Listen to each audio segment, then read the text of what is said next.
Est-ce que vous êtes prêts à adorer votre Dieu ce matin? Amen. Amen. On lui donne tout. Tout. Amen. Ça prendrait quelqu'un au PowerPoint.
Tu es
présence. Vous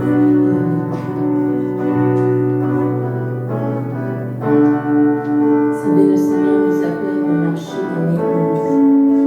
C'est là où notre foi est exercée.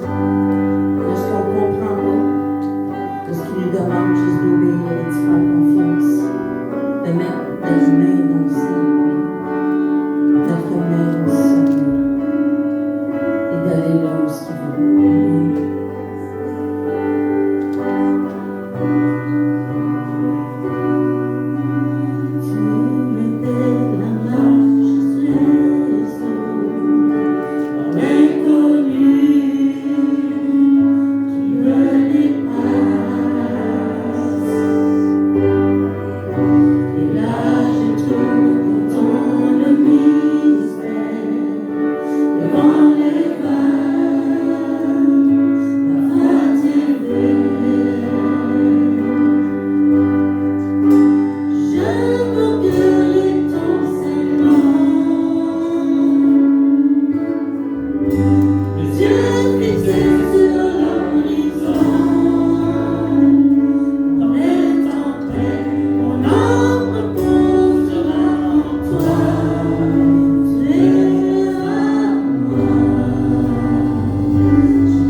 Merci pour la foi, Seigneur. Merci pour la foi.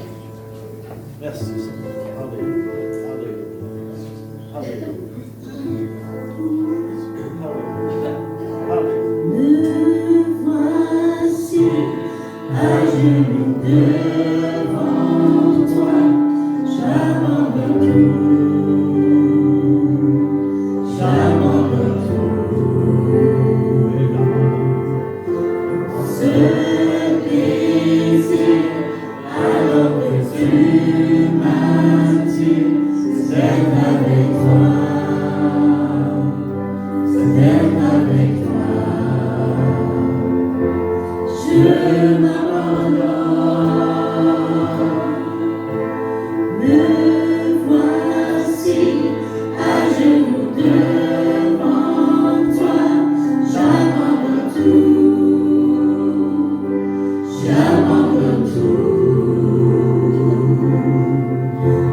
ce désir, alors que tu m'attires, c'est avec toi. Avec toi, je m'abandonne à ta grâce, viens inonder mon âme. J'ai besoin de toi, j'ai besoin de toi. Les bras ouverts, tu entends ma prière. Parle à mon cœur, je m'abandonne, je veux te connaître plus, je veux te connaître plus, je m'abandonne,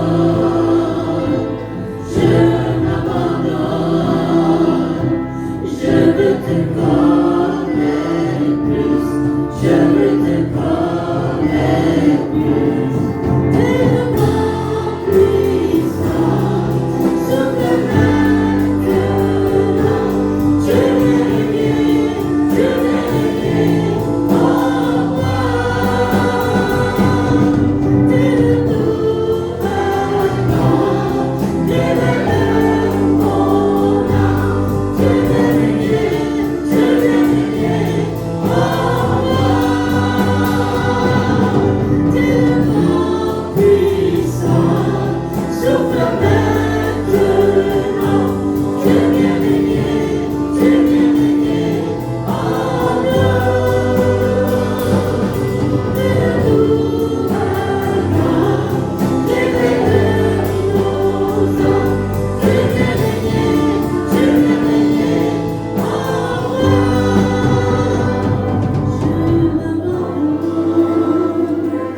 Je m'abandonne, je veux te connaître plus, je veux te connaître plus, je m'abandonne,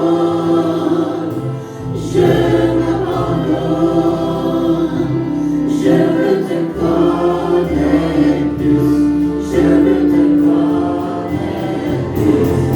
Tellement puissant, souffle maintenant, tu viens régner en moi. T'es le tout-puissant, révèle mon âme, je viens régner en moi. Tellement puissant, souffle maintenant, tu viens régner en moi. T'es le tout-puissant, révèle mon âme, tu viens régner en moi.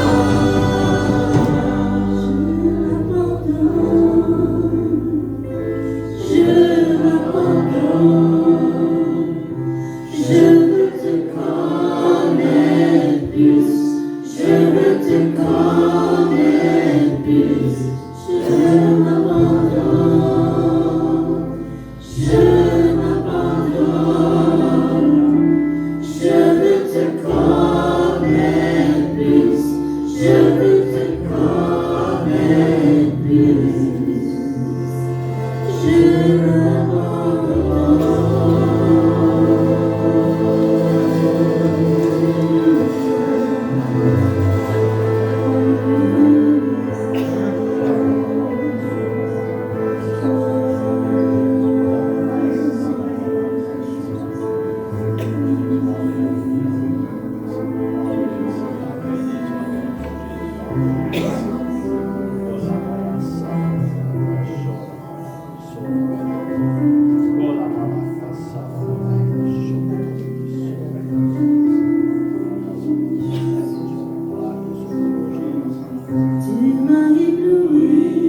esclave de la peur.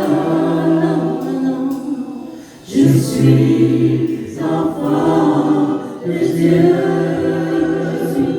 Je suis plus esclave de la peur. Je suis enfant de Dieu.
Vous allez bien? Oui. Gloire à Dieu. Je veux premièrement remercier le pasteur Robin et Lynn l'invitation, mais l'opportunité qu'ils nous donnent de partager la parole avec vous. Amen. C'est toujours un privilège de pouvoir amener l'Évangile, même ailleurs que chez nous. Je remercie le Seigneur pour ça. Le Dieu constant est un Dieu fidèle. Est-ce que vous voyez ça? Amen. Puis comme le pasteur l'a dit, je suis avec mon épouse Lise. Lève-toi le nom. J'aime ça faire ça parce que j'ai aimé.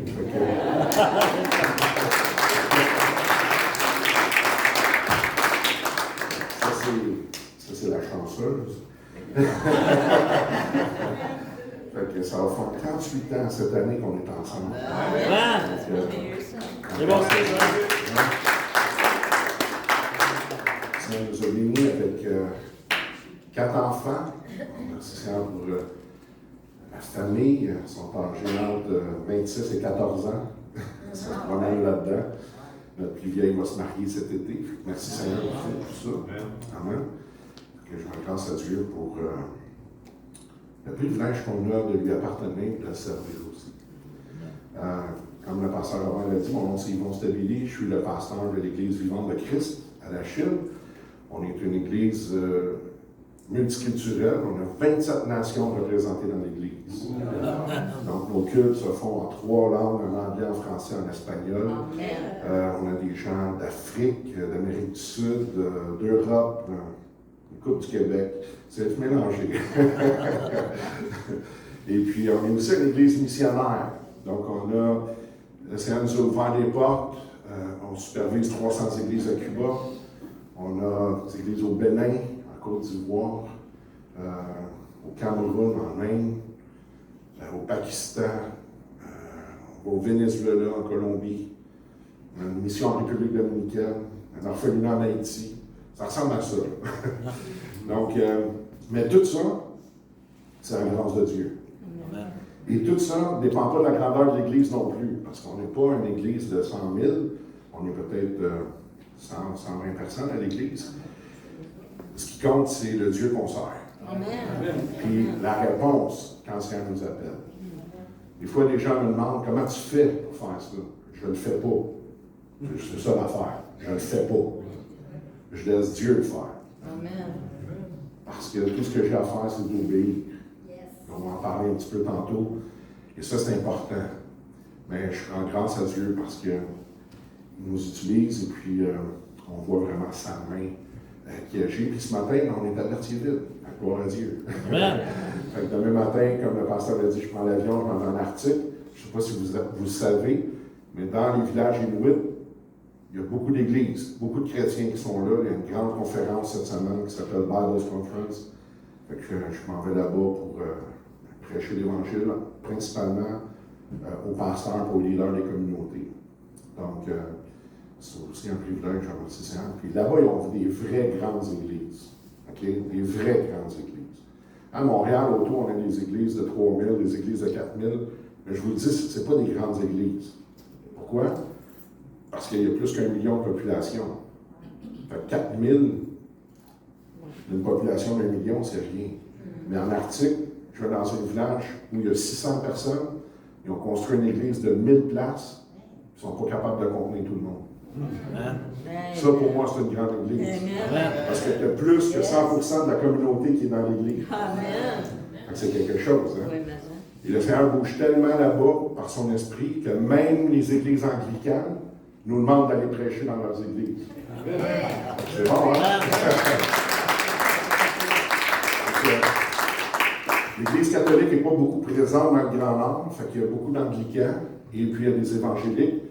Et moi, quand je vais là-bas, les prêtres anglicans, souvent on va manger ensemble et ils me disent moi j'ai besoin de la foi que tu as. Je ne connais pas ça, la foi que tu as. Et puis même pendant la pandémie, 2 fois on m'a demandé d'être dans le Grand Nord pour encourager les communautés dans la foi. Puis c'est l'Église anglicane qui m'a invité à le faire. Fait que, juste pour vous montrer là, comment est-ce que l'Esprit travaille et puis que Dieu est à l'œuvre. Amen. Amen. Si vous permettez, je voudrais juste qu'on fasse un petit mot de prière avant qu'on commence. Juste histoire de remettre ça à notre Seigneur. Amen. Père, on te remercie pour ce privilège qu'on a d'être ensemble ce matin. Merci pour ta parole. Seigneur, on veut pas seulement l'entendre, mais on veut recevoir ce que tu as pour nous aujourd'hui. Par ton Saint-Esprit, Seigneur, on puisse être instruit aujourd'hui. Et Seigneur, on vient vraiment contre tout esprit contraire, ton esprit qui pourrait essayer de nous empêcher de recevoir ce que tu as pour nous. On détruit, on abat toute hauteur, toute muraille, toute forteresse, Seigneur Dieu. Et on amène toutes nos pensées captives à la pensée de Christ. Et Seigneur, on te remercie parce que c'est ta parole. Et c'est sur ta parole qu'on va faire les choses ce matin. Et Seigneur, moi, je m'en remets à toi. Je suis seulement un instrument dans ta main, Seigneur. Maintenant, touche ton peuple, Seigneur. Touche tes enfants. Et bénis-les, Seigneur Dieu. Dans le nom de Jésus, j'ai prié. Amen. Amen. Gloire à Dieu. Ce matin, ce que j'ai à cœur de parler avec vous, c'est sur la foi. Je présume que tout le monde a la foi. Ben oui. Amen. En fait, je ne le présume pas. Si vous avez Jésus dans votre cœur, vous avez la foi. Amen. C'est même pas une question. OK? C'est là. Mais moi, je me rends compte, à travers tous les voyages, tous les pays où je visite, toutes les églises, il y a plusieurs choses souvent qui sont mal comprises dans l'Église du Seigneur. Puis une de ces choses-là, c'est la foi. Et ça m'étonne toujours parce que, à cause de mauvais concepts qu'on peut avoir sur la foi, ou de mauvaise compréhension, peu importe, bien là, on empêche le Seigneur de travailler, puis on s'empêche, nous, de recevoir ce que Dieu a pour nous. OK? Je donne un exemple. Quand quelqu'un vient me voir et qu'il me demande « Ah, pasteur, est-ce que tu peux prier pour que j'aie plus de foi? » Non, je ne prie pas ça. Jamais. Jamais, jamais.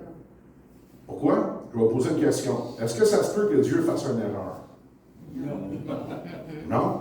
On est tous d'accord avec ça? Oh, Dieu ne peut pas faire d'erreur. Non. On est d'accord? Parfait. Romains 12:3, qu'est-ce que ça nous dit? Que Dieu a réparti à chacun de nous une portion de foi. Si je pense que je manque de foi, ça veut dire que dans Romains 12:3, Dieu ne m'en a pas donné assez. Est-ce que vous me suivez? Ça veut dire qu'il a fait une erreur. Peut-être que j'ai besoin de maturer dans ma foi. Peut-être que moi, j'ai besoin d'être affermi dans la foi. Peut-être que je dois apprendre à l'utiliser. Peut-être que j'ai besoin juste de devenir plus fort dans la foi. mais je n'ai pas besoin de plus de foi. Parce que Dieu m'en a déjà donné une portion. Amen. Dans Marc 11, Jésus dit, ayez, dans nos Bibles, c'est écrit, ayez foi en Dieu. Mais le texte original, c'est ayez la foi de Dieu. Marc 11, 22. Ayez la foi de Dieu. Comment je fais pour avoir la foi de Dieu? Ben, c'est facile, Romains 12, 3. Il nous a donné une portion de foi. Elle vient d'où cette foi-là? Elle vient de lui. Dieu n'a pas pris la foi dans le pasteur Robert pour me la donner, là.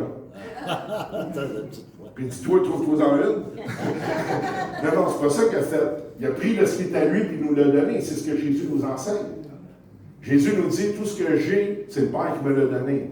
Puis tout ce qui est au Père est à moi, puis tout ce qui est à moi, ben, je vous le donne. Est-ce que vous avez lu ça dans vos Bibles? Donc, il faut comprendre que la foi, je dois la travailler, c'est comme un muscle. Fait que je dois apprendre à l'utiliser et je dois apprendre comment l'utiliser.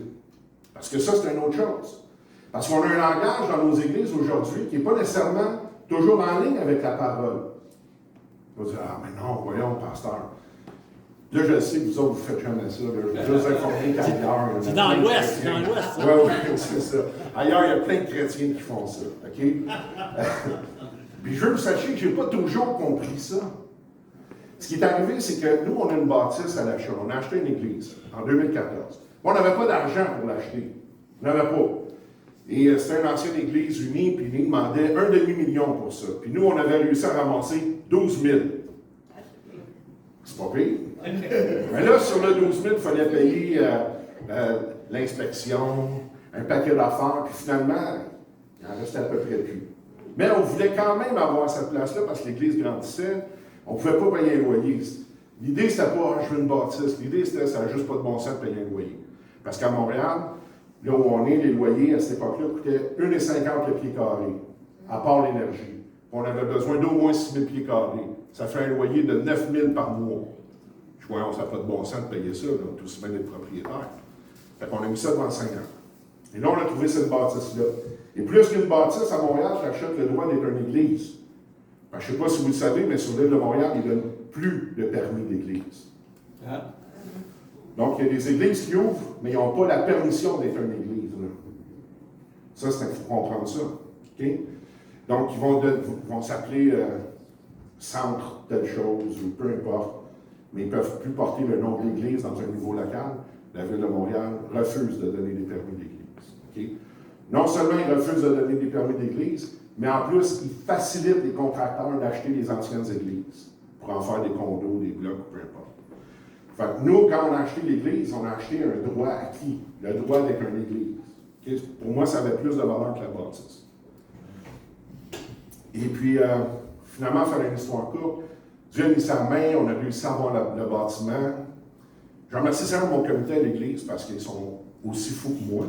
Ça l'aide. Okay?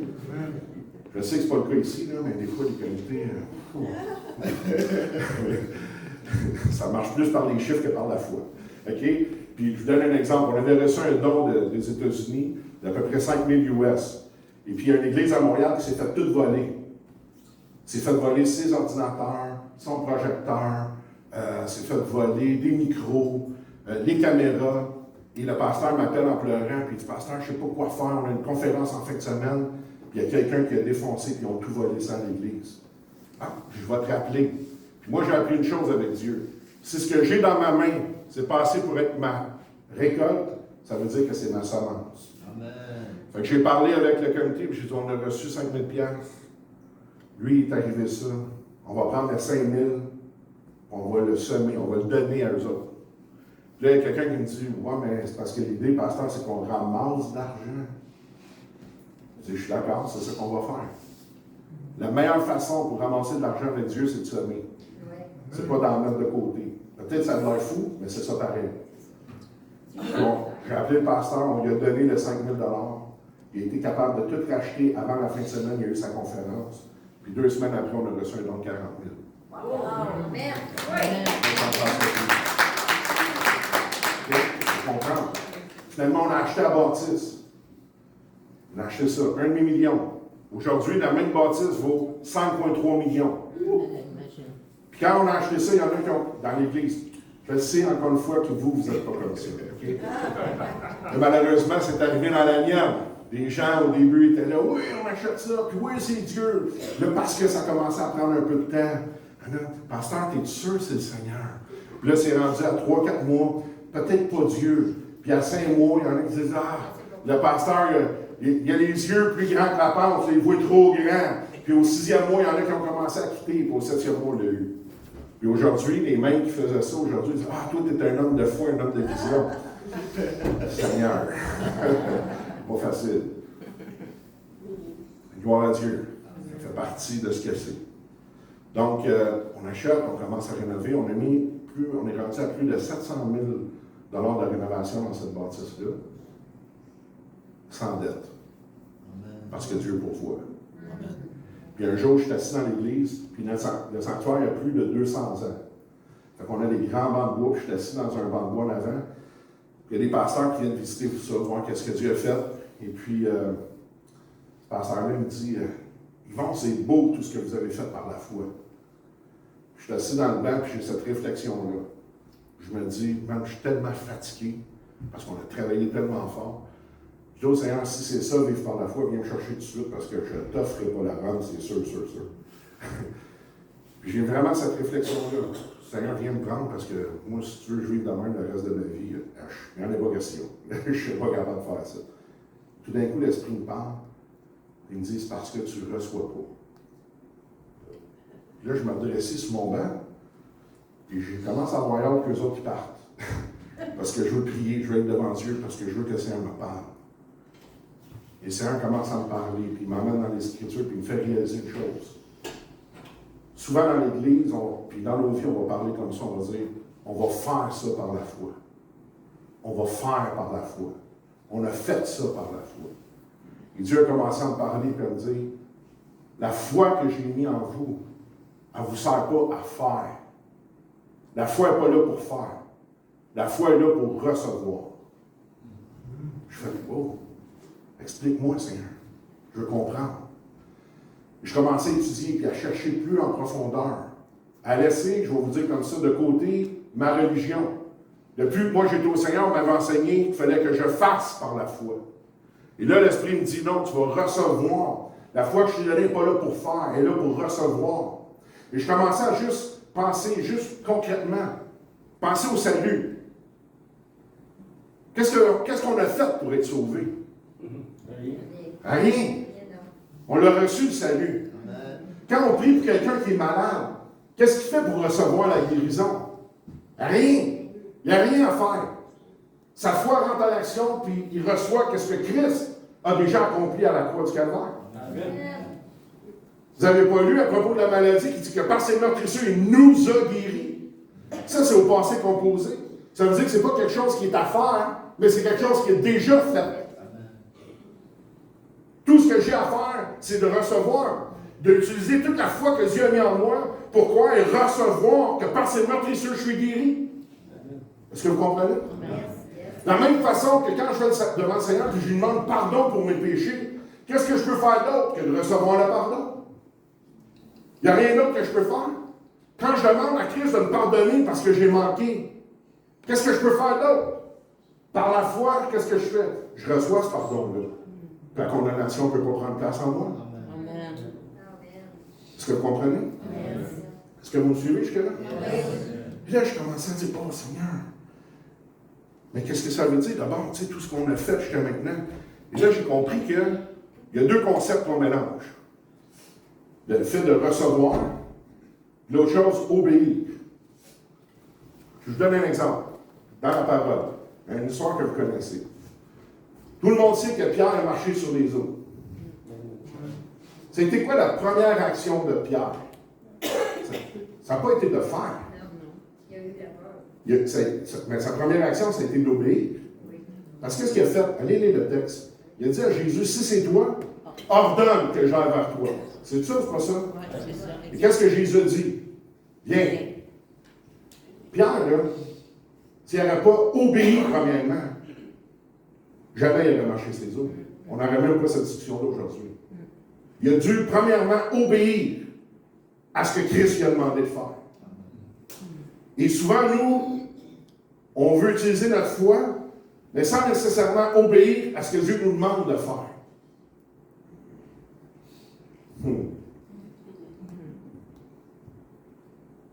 Respirez.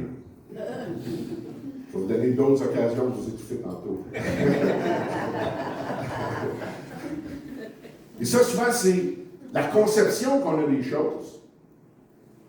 Et on en a fait une vérité qui n'est pas nécessairement en ligne avec la parole de Dieu.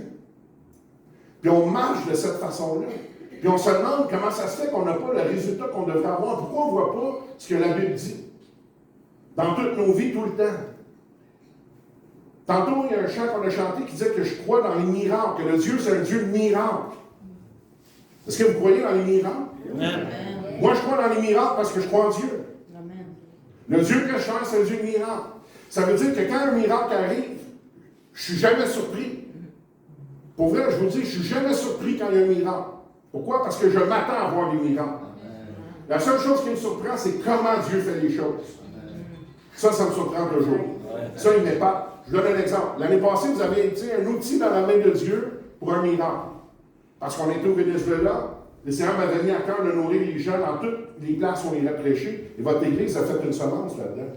Par de oui, je rends grâce à Dieu, puis je prie, Seigneur, que cette semence-là ne vous rapporte pas 30, 60, mais 100 au centuple de ce que vous avez semé. Parce que ce que vous avez semé a contribué à nourrir environ 350 personnes pendant qu'on était là-bas. Amen. Et en 3 semaines, on a ramassé 21 000 $ pour nourrir les gens là-bas. Ça, c'est un miracle. Amen. Puis moi, je n'étais pas à l'église. Je me rappelle, quand c'est arrivé l'année passée, puis c'est un m'a mis ça à cœur. Même ma femme m'a dit, comment tu vas faire ça? Tu n'es pas à l'église l'été. Je ne le ferai pas. Dieu va le faire. Puis il y en a qui me suivent sur Facebook, il y en a qui me suivent sur Internet, puis il y en a qui sont à l'église. Je n'ai jamais demandé aux gens de me donner de l'argent. Ce que j'ai dit aux gens, accordez votre foi avec la mienne, on va prier pour que Dieu fasse. Et 3 semaines plus tard, on avait 21 000 $, pour on a nourri 10 000 personnes au Venezuela pendant qu'on était là. Je rends grâce à Dieu pour ça. Je n'ai pas été surpris qu'on puisse le faire. J'ai été surpris de voir 21 000 rentrer en 3 semaines, par exemple. J'ai été surpris de voir comment Dieu a fait. Des pasteurs que je ne connaissais même pas, qui sont venus à l'église, qui m'ont apporté des chèques de 2 000 puis 3 000. Parce qu'ils avaient entendu dire qu'on était pour faire ça. Je dis, wow, ça me surprend. Ça m'épate. Mais qu'on ait pu le faire, non. On a prié pour ça, je m'attends à ça.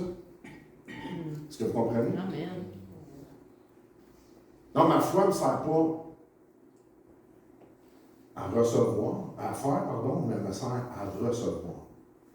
Et là, c'est bien beau un concept comme ça. Est-ce qu'on trouve ça dans la parole de Dieu? Mais oui, imaginez.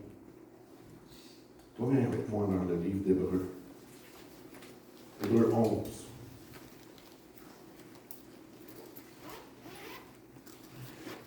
Le chapitre que j'aime énormément. C'est pas pour rien que la parole de Dieu nous dit ailleurs que la foi, c'est une folie pour le monde. C'est une folie, la foi, pour les gens qui ne connaissent pas Dieu, parce que ça ne fait pas de sens. Ça ne fait pas de sens. Tu veux recevoir. Combien il y en a qui voudraient recevoir de Dieu? Combien il y en a qui ont besoin de recevoir de Dieu? Moi, j'ai besoin. Qu'est-ce que la Bible dit à propos de ça? Demandez, vous recevrez. Oui, puis après, elle dit donne. Donnez, vous recevrez. Voyez-vous, c'est ce que j'appelle les paradoxes de Dieu. Nous, dans notre mentalité, quand je vais recevoir, je donnerai. Dieu dit donc, donne, puis tu vas recevoir. Attends, ça ne marche pas. Mais c'est ça. C'est ça la folie. C'est de faire quelque chose qui n'a pas de bon sens pour les autres. Pourquoi? Parce que c'est là que ça devient évident que c'est Dieu qui le fait. Amen. C'est pour ça que ça s'appelle l'œuvre de Dieu. Yes. Que vous me suivez? Pour que ça s'appelle l'œuvre de Dieu, il faut que ce soit Dieu qui le fasse. Si c'est moi qui le fais, c'est plus l'œuvre de Dieu, c'est la mienne. Mais quand c'est l'œuvre de Dieu, la gloire va à lui. L'honneur, la gloire revient à lui seul. C'est son œuvre. On n'a pas d'autre choix de dire c'est lui qui l'a fait. Moi, je peux vous dire qu'avec tout ce qu'on fait, partout où je vais, dans tout ce que je vois, il n'y a rien d'autre que je peux dire, c'est lui qui le fait. J'aimerais ça vous dire que je suis smart et que regardez ce que j'ai fait, mais je ne peux pas faire ça. Parce que moi, je sais d'où je viens. je sais qu'est-ce que Dieu a fait avec moi. Je sais qu'il y a juste lui qui peut le faire. Puis je sais que tout ce que j'ai, je ne le mérite pas. C'est une grâce que lui me fait. Pas parce que je suis bon, juste parce qu'il m'aime. Amen. Est-ce que le Seigneur t'aime? Es-tu capable de regarder ton voisin et dire Jésus m'aime? Jésus t'aime. Non, on aime ça dire aux autres Jésus t'aime. Jésus t'aime. C'est facile souvent de dire aux autres Jésus t'aime. Mais il faut le confesser et déclarer Jésus m'aime. Amen. Moi, Jésus m'aime. Puis ça ne me gêne pas de le dire. Le Seigneur m'aime. Puis je rends gloire à Dieu pour ça. Amen. Amen. Une fois, j'étais dans une assemblée de pasteurs, j'ai même dit moi, je m'aime. Parce que je prêche beaucoup dans les assemblées de pasteurs, dans les conférences de pasteurs, puis j'étais dans l'Ouest canadien, j'étais là, je m'aime. Tu sais, il y a des pasteurs, il y en a qui sont religieux, là, pas tous. Là, ils étaient tous froissés, puis tu dis, mais là, qui se prend, tu sais ça? Je dis, t'as pas lu dans la Bible, aime ton prochain comme toi-même? Oui, oui. Est-ce que quelqu'un m'entend? Oui. C'est-tu écrit ça? Aime ton prochain comme toi-même? Oui. Si tu t'aimes pas, tu vas aimer les autres quand même. Amen. Amen. L'humilité dans l'Église, souvent mal comprise. Ça vient altérer les mouvements de la foi dans l'Église. Je donne un exemple. Une affaire que souvent on entend dans les églises.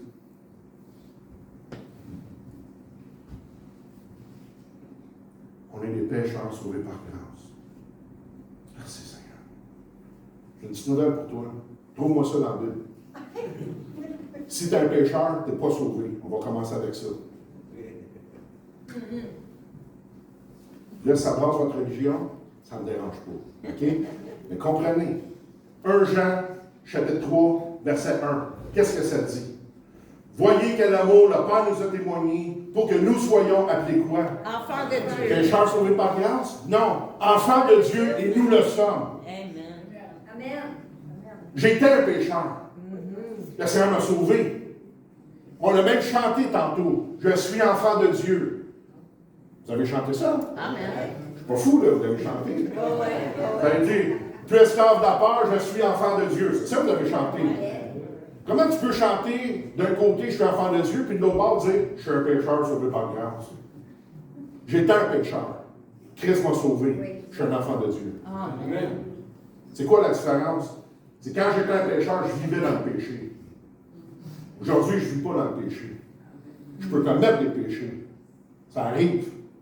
Ça arrive que je vais faire des erreurs. Ça arrive que je peux manquer. Mais je demande pardon au Seigneur, puis il me pardonne. Mais ces péchés-là, je ne les pratique pas. Ce n'est pas ma vie. Je ne vis pas là-dedans. Est-ce que vous comprenez? Mais ça, là, ça a l'air humble et très pieux dans l'Église. Mais pourtant, c'est complètement à l'encontre de ce que la Bible dit de nous autres. C'est là que quand on n'est pas capable de dire Amen, on dit ouch. OK? C'est des exemples que je vous donne. C'est des concepts qu'on amène dans l'Église, puis qu'on pense qu'ils plaisent à Dieu. Mais dans le fond, c'est juste notre chair. L'humilité, c'est quoi? C'est pas de dire que je suis un pécheur sauvé par grâce. L'humilité, c'est de reconnaître ce que Christ a dit. Sans lui, je ne peux rien faire. Sans lui, je ne peux rien faire. Est-ce que vous comprenez? Et il faut qu'on revienne vraiment à l'essence même de la parole. Et dans Hébreux, au chapitre 11, on ne va pas lire tout le chapitre. Je vais me sauver de ça. Mais dans le chapitre, il nous parle des héros de la foi. OK? Et la Bible rend témoignage de ces héros-là. OK? Regardez, on va aller dans les 2 derniers versets du chapitre 11. Versets 39 et 40. Regardez ce que l'auteur dit ici. Tous ceux-là, à la foi desquels il a été rendu témoignage. On va arrêter là. Ce qu'il est en train de nous dire, c'est que la parole de Dieu elle-même rend témoignage de la foi de ces gens-là. Là, on parle d'Abraham, on parle de Noé, on parle de Gédéon, il y a Samson. Hein, il y a tous ces gens-là qui sont nommés là-dedans. Il dit, la parole rend témoignage de leur foi. Regardez après. N'ont pas obtenu ce qui leur était promis. Et ça, c'est des gens qui étaient dans... Parce qu'il y a une différence entre la foi de l'Ancien Testament et celle du Nouveau. On pourrait aller un peu plus profond là-dedans, mais là, on sent beaucoup du passage qui dit « Ouais, mais mon juste vivra par sa foi. » Ouais, c'est vrai, c'est écrit ça dans Habakkuk. Mais dans l'hébreu, c'est écrit qu'il va vivre par la foi. C'est plus la même chose. C'est plus sa foi, c'est la foi. Et eux, ils vivaient par leur foi dans l'Ancien Testament. Pourquoi? Regardez, au verset 40, ça nous dit. Ça dit, Dieu ayant vu quelque chose de meilleur pour nous, afin qu'il ne parvesse pas sans nous à la perfection. Qu'est-ce qui est la différence entre nous et les gens de l'Ancien Testament? Nous, on a Christ. La différence de la foi entre eux dans l'Ancien Testament et nous, c'est Christ. Et eux, malgré tout ce qu'ils ont fait par la foi, avec la foi qu'ils avaient, ils n'ont pas obtenu les promesses. Pourquoi la parole de Dieu nous dit? Parce que le Seigneur avait quelque chose de quoi? De meilleur pour nous. Gloire à Dieu. Amen. Et c'est quoi ce meilleur-là? C'est Christ. Fait que vous et moi, on a Christ en nous. Qu'est-ce qu'il a fait, Christ? Il a tout accompli à la croix du Calvaire. Il a payé la dette. Hein? Il a restauré tout ce qui devait être restauré. Non seulement il nous a sauvés. En passant, le mot sauver, savez-vous ce que ça veut dire? Le mot sauver en grec, c'est sozo. Et le mot sozo, ça ne veut pas dire juste dire je suis sauvé. Mais non, c'est pas assez. On sent Dieu, là. Le Dieu. Il ne peut pas juste sauver. Le mot sozo en grec, quand c'est écrit dans notre Bible, sauver, c'est sozo. Lui veut dire sauver, guérir, délivrer, restaurer, rétablir. C'est quand même pas rien. Fait que le Seigneur ne m'a pas juste sauvé. Il m'a guéri, m'a délivré, m'a restauré, m'a rétabli. Il m'a rétabli comment? M'a rétabli comme Adam dans le jardin d'Éden, dans ma relation avec Dieu. Ça veut dire qu'il n'y a plus d'obstacle entre nous et Dieu. À cause de Christ. Pensez-vous qu'Adam était malade dans le jardin d'Éden? Je pense pas. Hein? Pensez-vous qu'Adam manquait de quelque chose dans le jardin d'Éden? Il n'avait pas l'impression. Pensez-vous qu'il marchait dans le découragement? Non. La déception, l'échec, ça n'existe pas. Devant Dieu, ça n'existe pas. Un jour, je dis à les gens, quand tu sers Dieu, l'échec n'existe pas. Je dis, ah, pasteur, tu fais une erreur. Je viens de vivre un échec dans ma vie. OK, puis? Ben, ça existe. Non, ça n'existe pas. Pourquoi? Qu'est-ce que Romains 8 nous dit? Toute chose. Toute chose concourt ensemble vient de ceux qui ont Dieu, qui sont appelés selon son dessein. C'est ça? Yes. Si ça concourt à mon bien, comment ça peut être un échec? C'est agrandi. Parlez-moi. C'est pas moi, là. Je ne vous prêche pas de nouvelle doctrine le matin. C'est ce qu'elle avait dit.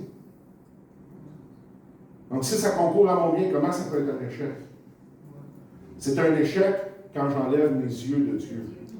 C'est un échec quand je pose mes yeux sur mes circonstances. C'est un échec quand je marche par ma religion au lieu de marcher par la foi. Parce que quand je marche par la foi, je ne marche pas par la vue.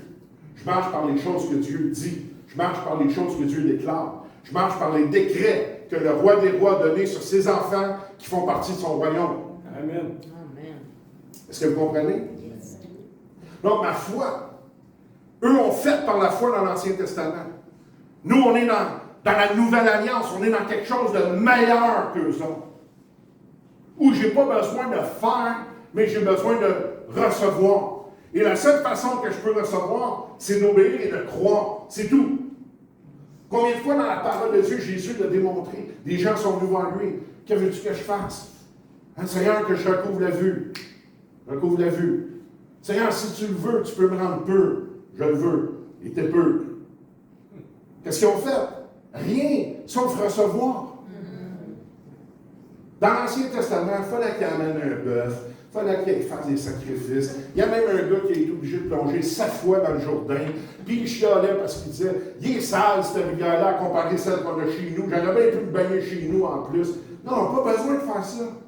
Nous, on a juste à dire « Seigneur, moi je reçois. Tu m'as guéri par tes meurtrissures, je suis guéri. Tu as dit dans ta parole que je ne manquerai pas de rien, Seigneur, je ne manque de rien. Tu m'as dit que si je sème, je vais récolter. Seigneur, je vais semer, je vais récolter. » Les semences, ce n'est pas juste l'argent. L'argent, c'est une semence. Ce n'est pas la semence. L'amour, c'est une semence. L'amitié, c'est une semence. Les prières, c'est une semence. Le temps que tu prends avec un frère, une soeur qui a besoin, c'est des semences. Est-ce que vous comprenez? Mais nous, on se met en mode de vouloir faire quelque chose. J'ai vu des gens qui étaient malades qui pensaient qu'ils devaient faire les choses pour être guéris. Et là, ils ne comprenaient pas parce que la guérison ne venait pas. Quand on a expliqué juste ce que la Bible dit, les yeux se sont ouverts et on dit, oui, ok, je crois. On a prié, puis instantanément, ils ont été guéris. Puis c'est pas tout en Afrique, là, ça se passe ici.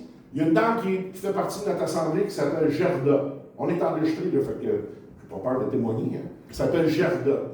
Elle avait un cancer. Il y avait un cancer qui l'attaquait, elle avait des tumeurs partout dans tout son corps. Puis elle avait une grosse bosse dans le cou, c'était comme une balle de tennis. Quand j'ai pris sur elle, ma main était comme ça. Puis moi, je n'ai pas nécessairement des. Mes mains sont correctes, elles ne sont pas petites. Fait que si ma main est comme ça, c'est parce que c'est une grosse bosse. Dimanche matin, on a prié pour elle. Lundi, normal. Mardi, elle a commencé à manger. Elle se faisait opérer le vendredi. Mercredi, elle a dit à son mari, je suis guérie. Jeudi, elle dit, on n'a pas besoin d'aller à l'hôpital. Son mari dit, chérie, on va y aller pareil. Tu sais, je crois que j'ai guéri, c'est pas le problème, on va quand même aller. Quand elle est arrivée à l'hôpital le vendredi, elle a dit au médecin, elle n'a pas besoin de m'opérer, je suis guérie. Le médecin a dit, pourquoi tu as dit ça? Pourquoi tu dis ça? Qu'est-ce qui te fait croire ça? Elle dit, dimanche, j'étais à l'église. Elle dit, mon pasteur et l'assemblée a prié pour moi, puis Dieu m'a guéri. Amen. Là, on commençait à palper. Ils ne trouvaient plus de tumeur, même dans le cou. Mais le médecin a dit, elle a été chercher un autre spécialiste. Même chose. Là, ils ont dit, mais ça se peut pas que tu n'en aies plus. Tu en avais tellement dans tout le corps, c'est impossible. On t'opère quand même. Ils l'ont emmené dans la salle d'opération, ils l'ont dormi. 40 minutes plus tard, elle était réveillée dans la salle de réveil. Les médecins ont pris de son lit, puis ont dit, ben lâche pas la prière parce que ça marche, tu n'as plus rien. Amen.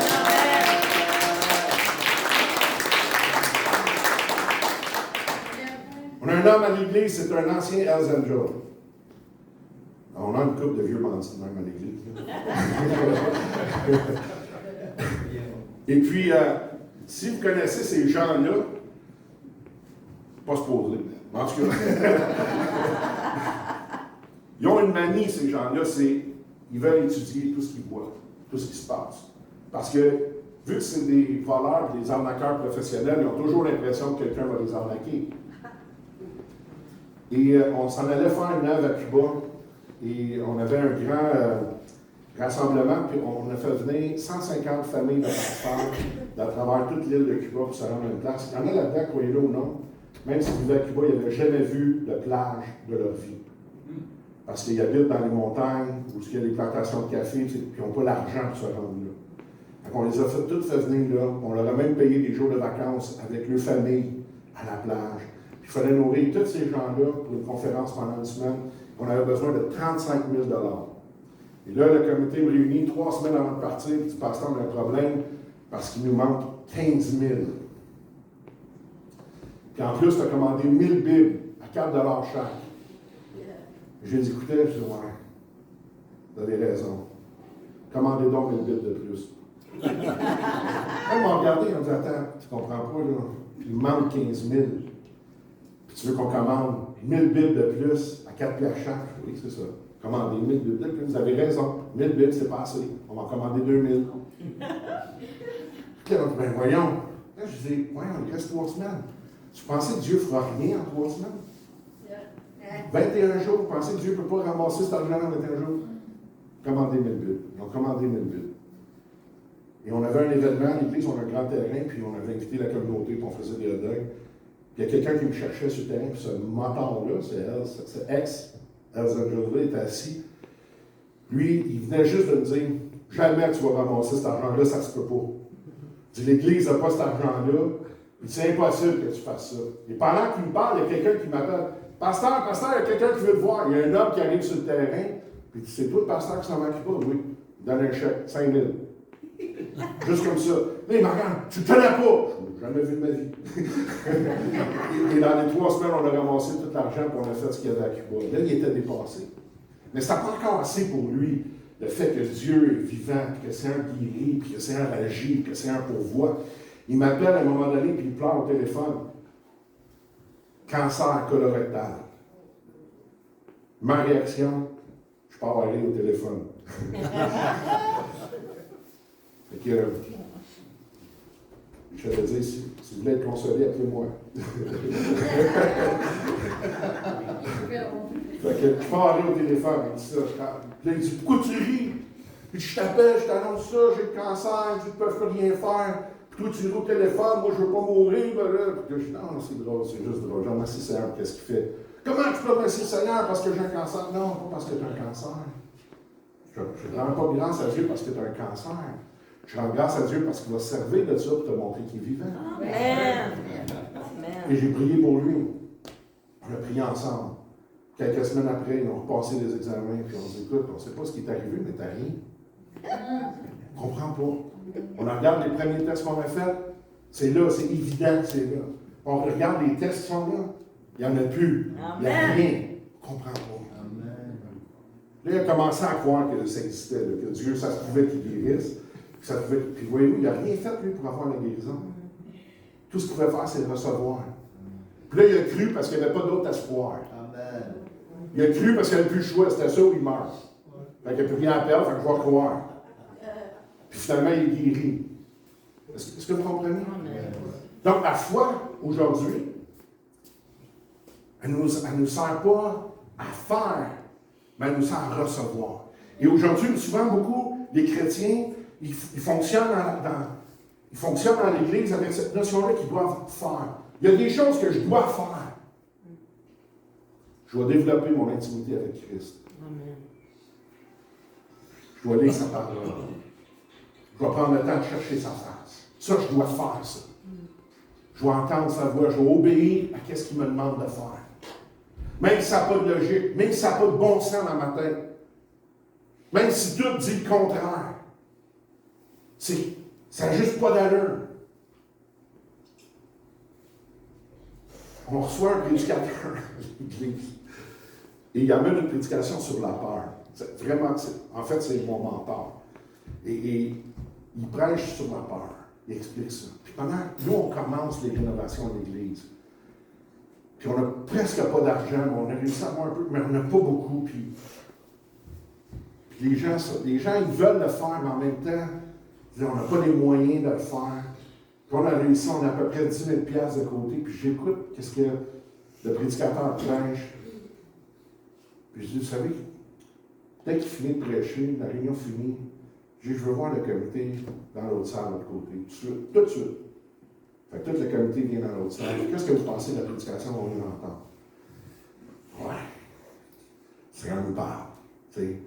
On ne peut pas laisser la peur prendre place parce qu'on ne sera jamais capable d'avancer. On ne pourra pas. Quelle meilleure façon de combattre la peur que d'y faire face? Dans notre cas, c'était la peur de manquer d'argent. Parce que là, si tu commences quelque chose et tu n'as pas d'argent, ça peut avoir beaucoup de conséquences. Mais en même temps, si la peur te paralyse, tu n'iras pas nulle part. Fait que je dis aux gens, c'est où ce qu'on va faire? Le 10 000 qui est là, on va le prendre, on va le donner au prédicateur. Il y en a aussi qui ont arrêté de respirer. Là. En fait, écoutez, je pense que Dieu nous parle à travers l'homme de Dieu qui est là. Le Seigneur a des grandes choses pour nous, moi je le crois. Oui. Et l'ennemi va tout faire pour essayer de nous arrêter. Il y a des choses qu'il utilise, c'est la peur. Donc, la meilleure façon de faire un pied de nez à l'ennemi, puis lui dire, tu ne feras jamais assez peur pour nous empêcher de pratiquer la parole, c'est de prendre cet argent-là et de te donner à lui. Savez-vous ce qu'ils ont dit? OK. Ils ont dit ça, OK. Fait que let's go. Le lendemain matin, quand la réunion arrive le dimanche matin, je parle avec le prédicateur devant l'église, je suis hier pendant une prédication.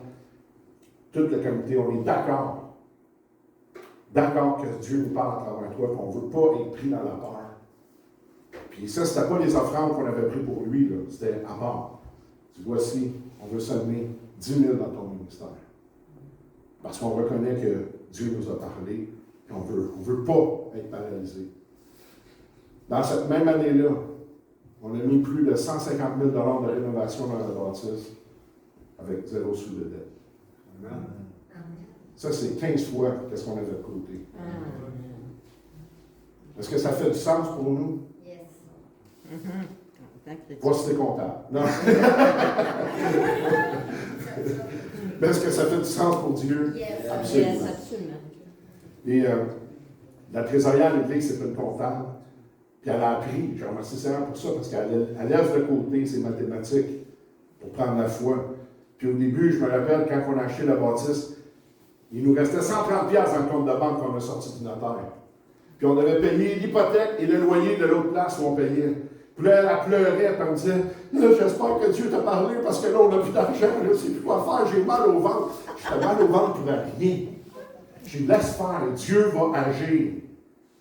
Et c'est quand je commençais à mettre ça en main. L'argent a toujours rentré, on a toujours payé. Puis pendant presque 9 mois, on a payé l'hypothèque puis le loyer de l'autre côté. Puis on n'avait pas d'argent, mais ça se faisait. Puis tout était rencontré, puis Dieu agissait, puis Dieu nous a donné la faveur de plein de gens, de plein de compagnies qui sont venus faire des travaux à l'Église. Il y a des choses que je pourrais vous raconter, vous ne le croiriez même pas, parce qu'il fallait être là pour le voir. On avait on a plusieurs toits, parce que notre bâtisse est un peu plus grande.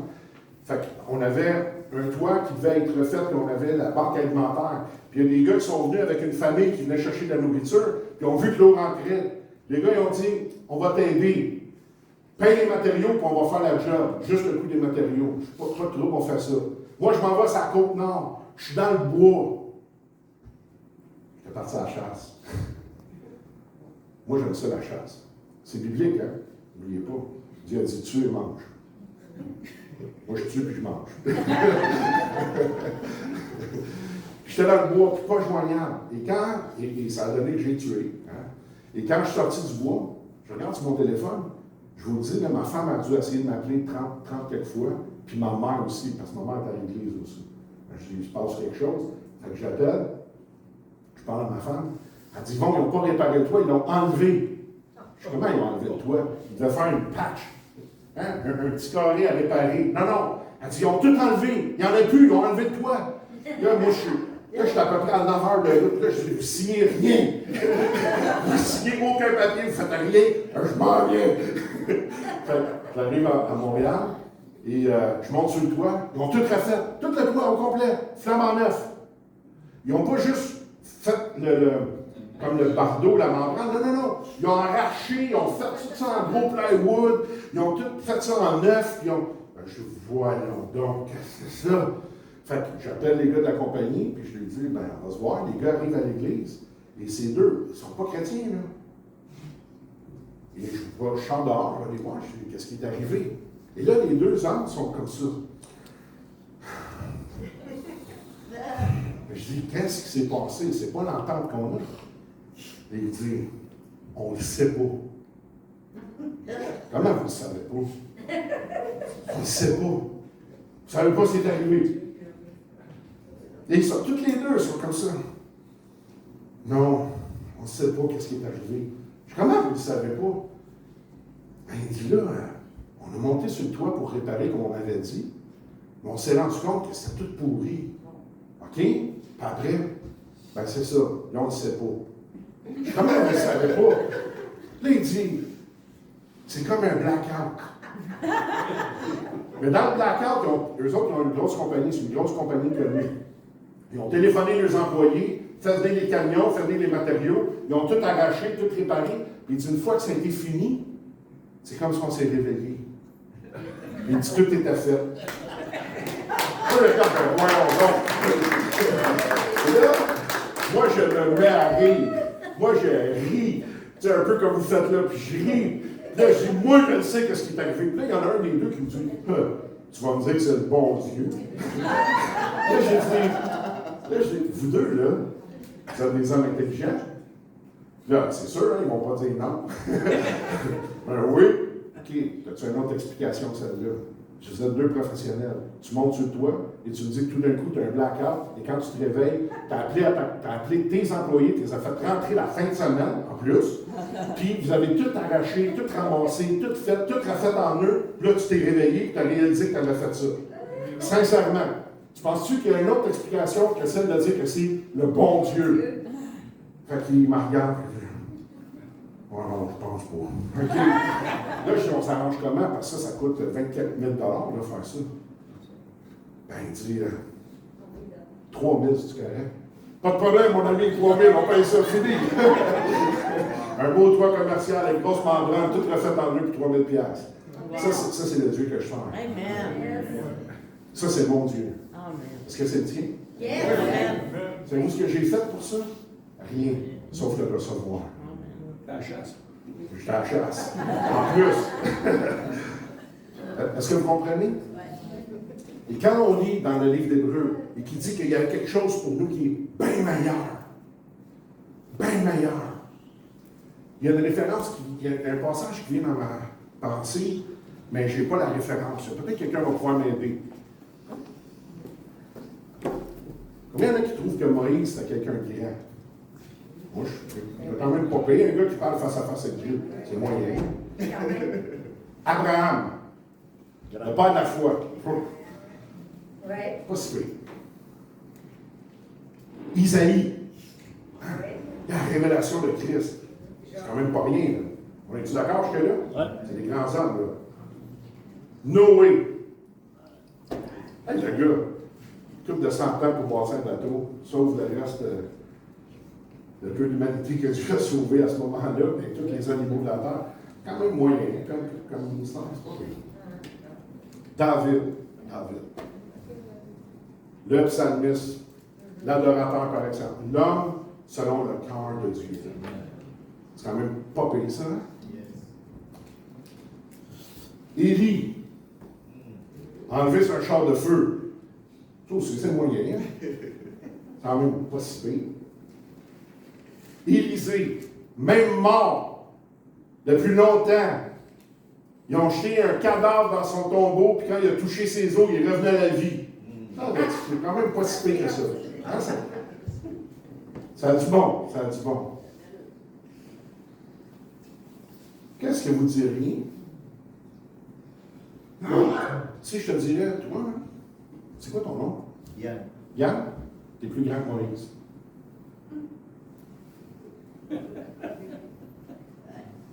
Ceux qui sont dans l'équipe de louange ce matin, levez-vous. Tous ceux qui étaient dans la louange ce matin, levez-vous.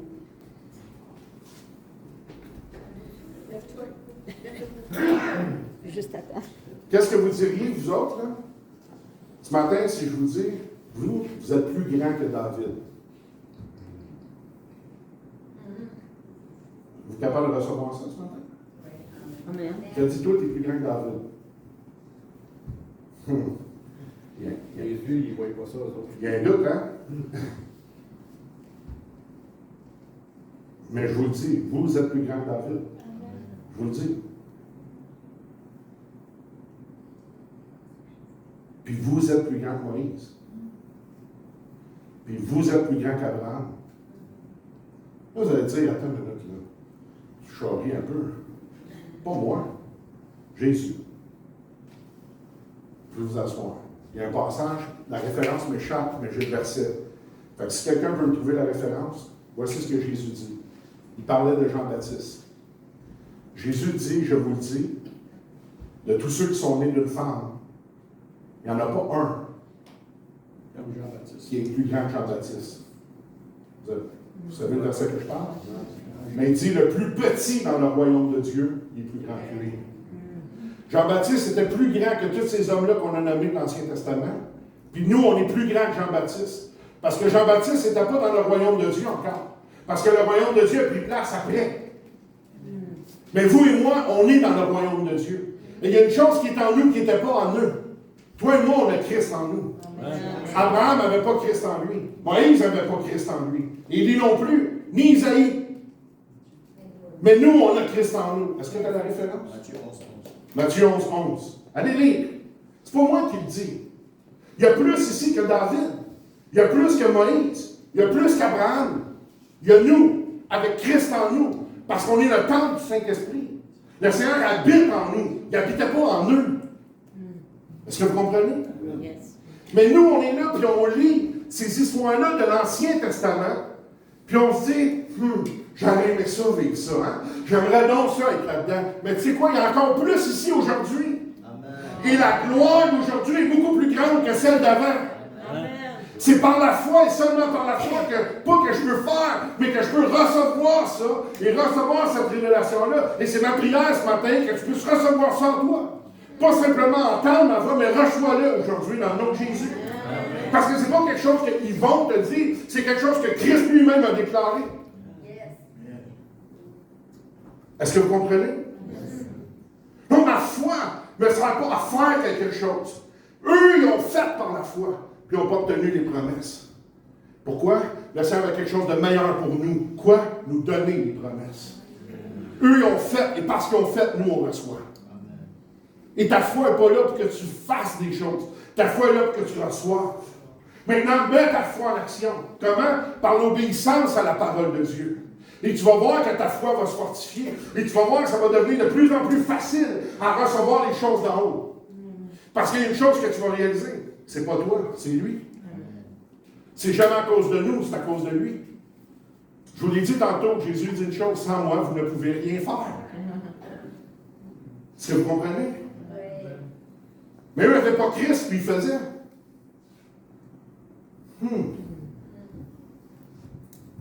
Mais il était sur l'ancienne alliance. Nous, on est sur une nouvelle alliance, meilleure. Et c'est une des choses meilleures pour nous. Et ces choses-là meilleures, c'est Christ. C'est Christ en toi, c'est Christ en moi. Et lui a tout accompli. Lui a payé le prix pour que toi et moi, on puisse vivre les choses du royaume maintenant. C'est pas ça qu'il nous a enseigné dans la prière de notre Père. Que ton règne vienne, que ta volonté soit faite sur la terre comme au ciel. On est-tu d'accord? Oui. Parfait. Est-ce que vous pensez qu'au ciel, Dieu a besoin de travailler pour que les choses se fassent? Mais non. Qu'est-ce que la Bible dit dans le psaume? Il dit, la chose arrive, il ordonne, elle existe. Savez-vous qu'est-ce qu'on doit faire, vous et moi?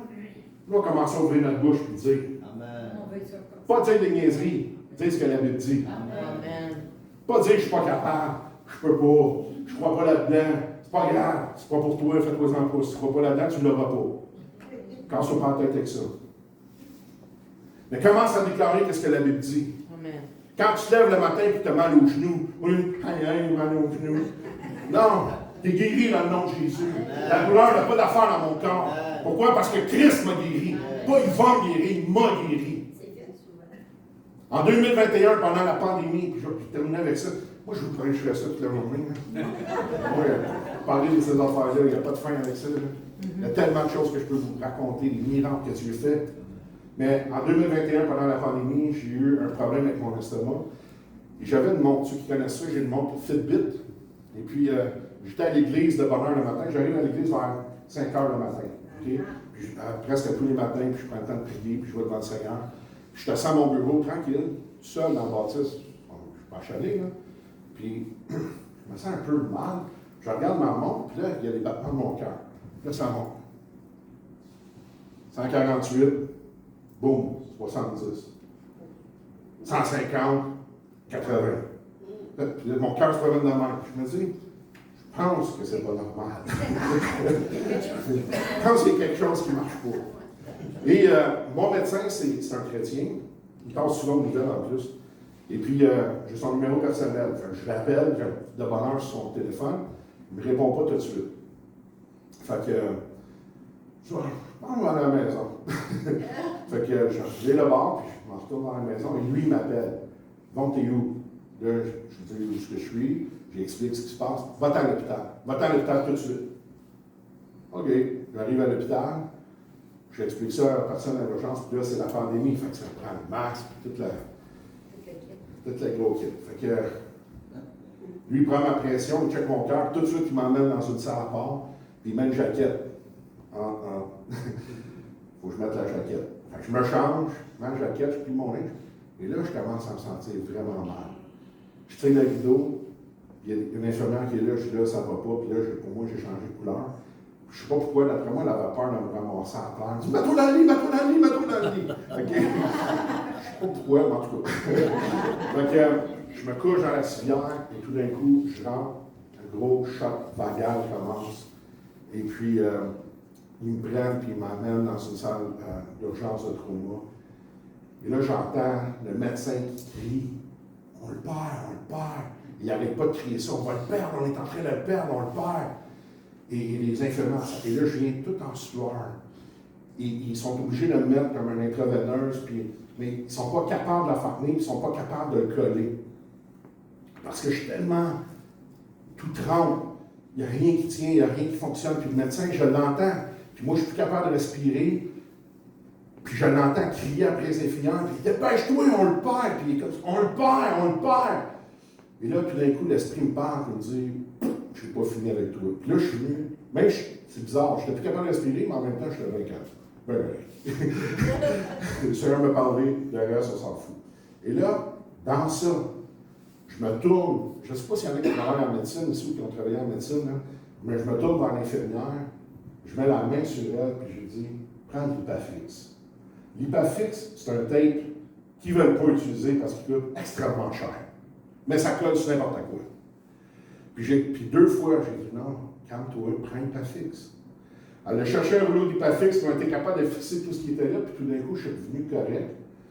Puis là, le médecin m'a regardé, il dit, écoute, vous êtes qui, monsieur? Puis la femme a dit, c'est irréel, tu es en train de mourir, puis tu me dis comment te soigner. Il y a quelque chose qui ne marche pas ici. Puis, là, ils m'ont rentré un tube, puis finalement, j'ai vomi 2 litres de sang qui était dans mon estomac. 2 litres, c'est quand même pas rien. Et puis là, ils me passent des caméras, passent des tests. Puis je suis assis, ils m'ont monté d'une chambre. Puis là, je n'ai pas le droit d'avoir de visite. Personne ne peut venir me voir, même pas ma femme, rien. Moi, j'ai le Seigneur, moi, fait que ça ne me dérange pas trop. Je suis assis dans la chambre. Le médecin vient me voir. Il dit, mon ami, ton œsophage, ton estomac, c'est fini. Il dit, tu vas être comme ça tout le reste de ta vie, il n'y a à peu près rien qu'on peut faire. Puis moi, j'écoute ça, je suis assis dans le fauteuil. Je regarde le médecin, puis je dis, ça, c'est qu'est-ce que toi tu dis? La star, je vais voir qu'est-ce que mon Dieu dit. Puis là, il me regarde et dit, ah, toi, tu es quelqu'un qui a la foi? Absolument. Tu vas voir ça, qu'est-ce qui va arriver. Et les gens m'appelaient à l'hôpital. Les gens de partout dans le monde, parce qu'on voyage beaucoup, fait que ma fille, ma fille, elle avait fait une chaîne de prière, prié pour mon père. Fait que je recevais des téléphones, puis les gens me disaient, Yvon, comment tu vas? Ça, c'était ma réponse. Moi, je vais bien. C'est juste que mon corps ne le sait pas encore. Là, les gens me disaient, de quoi tu parles? Non, le Seigneur m'a guéri. Mon corps ne le sait pas. Mon corps n'a peut-être pas reçu là, mais moi, je suis guéri dans le nom de Jésus. Amen. Fait que les gens n'osaient pas m'estimer. Mais un mois plus tard, ils m'envoient au CHUM à Montréal, passer les examens. Lise est avec moi parce qu'il dit, ça prend quelqu'un de te ramener parce que ce qu'il te donne, ça t'assomme solide, là, parce qu'il remet la caméra. Quand j'arrive au CHUM, le gars regarde mon dossier, il dit, wow, man, tu dois vraiment souffrir. Je regarde le gars, je suis là quelqu'un qui souffre. Je suis vraiment comme ça, je suis là quelqu'un qui souffre. Il dit, non, avec ce qui est là-dessus, c'est sûr que tu vis l'enfer. Ah, pense pas. C'est pas pour moi l'enfer. C'est pas pour moi, c'est pas pour moi ça. C'est pas pour moi. Mais en tout cas, il me donne ce qu'ils sont supposés me donner, il rentre la caméra. Puis là, tu es à moitié endormi. Le gars, il est frustré au bout. Pour vrai, le spécialiste frustré. Puis il enlève la caméra, vraiment fâché. Là, moi, là, j'ai pas le temps de niaiser. Je ne sais pas c'est qui veut me faire une farce. Puis, ben, moi, je suis à moitié assommé. Je l'entends, mais je suis heureux. Non, non. Fait qu'il m'envoie dans la chambre, puis il me donne les résultats. Puis là, Lise a dit, Lise, elle vient me chercher, puis elle dit, OK, c'est quoi les résultats? Moi, j'ai rien. Elle m'a dit, t'as pas ouvert l'enveloppe. Moi, j'ai rien. Là, c'est elle qui conduit, puis là, on s'en va. Puis on va à l'église parce qu'il y a trop de trafic. Moi, j'habite pas à Montréal, j'habite dans les Basses-Laurentides. Mais pour retourner à la maison, il y a trop de trafic. On s'en va à l'église. Et là, elle veut absolument voir les résultats. Fait qu'elle ouvre ça. Là, tu dis, ben voyons. C'est écrit, un cancer estomac, cancer du rein, cancer au foie, cancer. Il n'y a plus rien à faire. Puis, il est malade. Je dis, oui, ça. Puis là, on dit, non, mais ils vont, c'est ça qui est écrit. Puis mes beaux-parents, ils vivaient à la Chine. Où ce qui est l'église, fait que je suis allé, je le regarde. Tente pas d'avoir ta main, toi, par hasard. Ouais, ta main. Puis elle s'en va, puis moi, je suis là, non, j'ai rien. Le médecin, c'est lui qui parle. Et quand j'ouvre l'enveloppe, effectivement, je lis le rapport. Là, on avait une collection de cancers qui était écrit là-dessus. Ouais, il est fou. Finalement, je regarde dans le bas de la page, il ne m'a pas donné le bon rapport. Il m'a donné le rapport de quelqu'un d'autre. J'appelle tout de suite à l'hôpital. Croyez-le ou non, c'est lui, le spécialiste, qui répond au téléphone. Parce qu'il y a un numéro pour le département. C'est lui. Je dis, hey Joe, j'étais là tantôt, mon nom c'est Simon Stabili, tu m'as donné le mauvais rapport. Première réponse, impossible. Hein? Voici ce que tu m'as donné, c'est à tel nom. Ah, ça doit être l'infirmière qui a fait un erreur. Là, j'ai dit, je vais avoir mon résultat. Ah, c'est toi le gars qui est venu ici avec l'estomac. T'as rien. T'as rien pantoute. C'était l'estomac comme un enfant, tout est beau, il n'y a pas de cicatrice, il n'y a pas de lésion, il n'y a rien, rien de rien. Ça, c'est Dieu que je chante.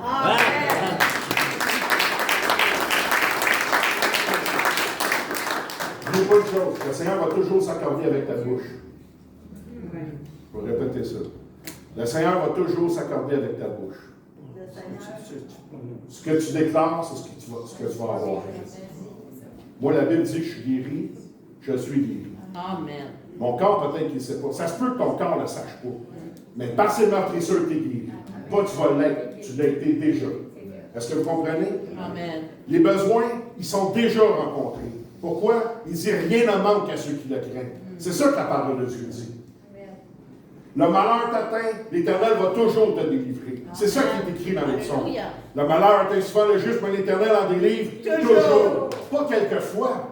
Même pas, ça dépend s'il va à l'église régulièrement, non, non, toujours. Amen. Comprenez-moi. C'est là que je vous dis, des fois on comprend mal la foi. Les chrétiens vivent des choses, vivent des tribulations, puis souvent le premier réflexe qu'ils vont avoir, je vais avoir fait de quoi de mal, je ne prie pas assez, je ne prie pas assez, je ne vais pas assez. Voyons donc, c'est comme si ça dépendait de nous autres.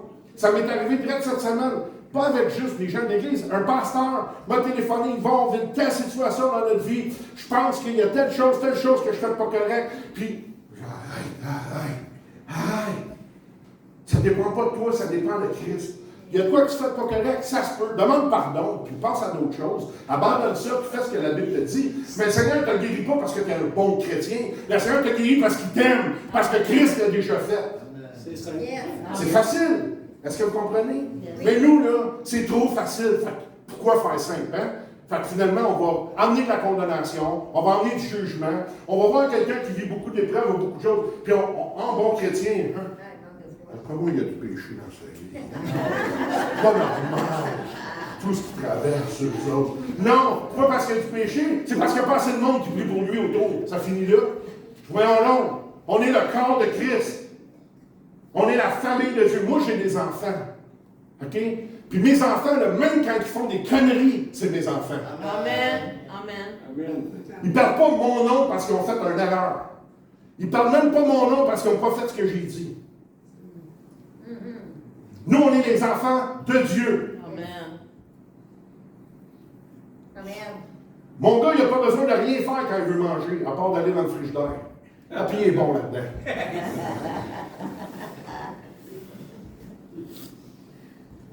Si vous avez des enfants, probablement qui font comme moi. Moi, mes enfants, quand ils invitent quelqu'un chez nous, ils disent pas, tu viens-tu dans la maison de mon père? Ils disent, tu viens-tu chez nous? Amen. Quand il invite un jeune à se baigner à la maison, il ne dit pas, viens-tu te baigner dans la piscine de mon père? Tu viens-tu dans ma piscine? Hein? Quand il parle de mon 4 roues, il ne dit pas le 4 roues à mon père, ça c'est mon 4 roues. OK. Lui, il n'a rien payé. C'est moi qui ai tout payé, puis tout est à lui. C'est la même affaire que mes enfants, avec mes filles. C'est ça ou c'est pas ça? La parole de Dieu dit, si méchant comme on est, on s'est donné des bonnes choses à nos enfants, de forte raison, notre Père qui est dans les cieux. Yes. Allô? À ceux qui le craignent. Et voilà. Quand quelqu'un vient me voir et qui dit, Pasteur, prie pour moi, j'ai un cancer. Ah, il est à toi. C'est ton cancer. C'est ton arthrite. Je savais que non, c'était à toi. L'arthrite t'attaque, le cancer t'attaque, mais moi, j'en ai pas de maladie. Je ne suis pas propriétaire d'aucune maladie. Ils peuvent m'atteindre, mais ils ne vaincront pas. Pourquoi? Parce que par ses meurtrissures, il m'a guéri. Ça n'a rien à voir avec moi, ça a à voir avec lui. Est-ce que vous comprenez? Donc, notre foi ne nous sert pas à faire, mais sert à recevoir. Et comme je vous ai dit, il y a des choses qu'on doit faire. On doit obéir. On doit mettre en pratique la parole de Dieu. Vous irez lire dans Hébreux 11. Regardez ce qui est écrit. Matthieu 11, qu'est-ce que ça nous dit? Pourquoi je marcherais la tête baissée? Pourquoi je serais un chrétien qui marche dans la défaite tout le temps quand la parole de Dieu dit que moi, je suis plus grand que Jean-Baptiste? De qui Jésus dit qu'il n'y a pas eu un prophète comme lui sur la terre. Hein? Est-ce que vous comprenez? Et souvent, ce qui nous amène là, c'est des fausses conceptions qu'on a des choses de Dieu. Tu vas voir si je peux dire que je suis plus grand que Jean-Baptiste. Je ne veux pas tomber dans l'orgueil. C'est pas tomber dans l'orgueil, c'est dire la vérité. Amen. Dans le Psaume 134, ça ne dit pas « Je te loue de ce que je suis une créature si merveilleuse. » Toutes tes œuvres sont admirables, mon âme le reconnaît bien. Avez-vous lu ça dans votre Bible? Bien, si ça dit « Je te loue de ce que je suis une créature si merveilleuse », ça veut-tu dire qu'on est orgueilleux si on dit qu'on est des créatures merveilleuses? Ça veut-tu dire qu'on est orgueilleux si on dit qu'on est des œuvres admirables? La Bible dit qu'on est son œuvre. Es-tu capable de regarder quelqu'un et lui dire que tu es un œuvre admirable? Faites-le, regardez quelqu'un, dites que tu es un œuvre admirable. Hey, tu es un œuvre admirable.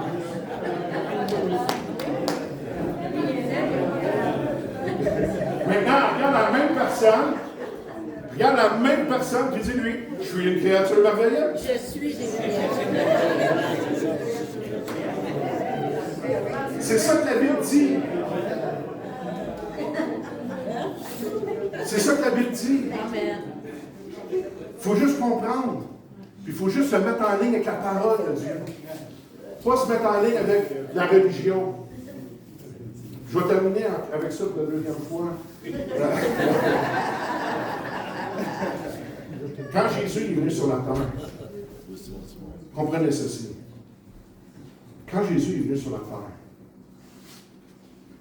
les pharisiens, là, c'était des hommes religieux. Là. Qu'est-ce que je veux dire par là? Ils connaissaient la parole. Ils connaissaient la parole des pharisiens. Mais il y a une différence entre la connaître et la recevoir.